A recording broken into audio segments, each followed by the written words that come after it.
Hi, it's Travis White with the Persuasive Communication Tip of the Week.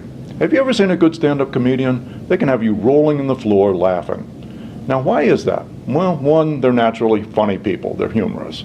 But two, they have all the tools of communication at their disposal as they stand in front of you. So they have body language, they have tone of voice, they have inflection, they can do accents, they can do all kinds of things that will help them communicate the humor of the situation and make you laugh.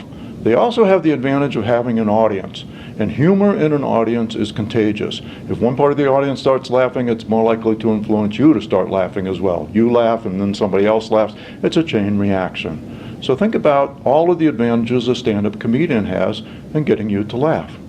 Now think about a different situation. When was the last time you read a book or a magazine article that made you laugh out loud? You're probably going to have to think pretty hard to think of the last time that happened to you. And why is that? Because none of those tools of communication are available in the written word. You don't have the accents, you don't have the tone of voice, you don't have the body language, you don't have the audience to help infect you with a humorous vein. So, think about your writing and think about trying to be funny in your writing. And the main message here, the main tip of this week is don't try to be funny in your business writing. It very often doesn't work, and it has some very negative repercussions. I remember once upon a time I wrote a satirical news release, and I sent it to our lawyers for their approval. I thought it was so over the top, it was so silly, it was so funny that I would just get our lawyers to laugh a little bit and have a nice time.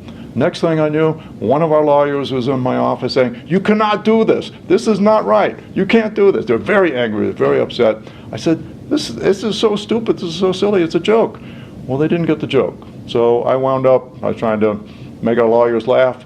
I wound up making them even more angry than before. So be careful with this. Be careful with humor in your writing. It probably doesn't work largely because you don't have all those tools of communication. You can use humor in stand-up, you can use humor in a speech, you can use humor in a staff meeting, any kind of interactive personal communication. Be very careful with it in writing. In fact, I would suggest avoid it altogether. That's the Persuasive Communication Tip of the Week. See you again next week.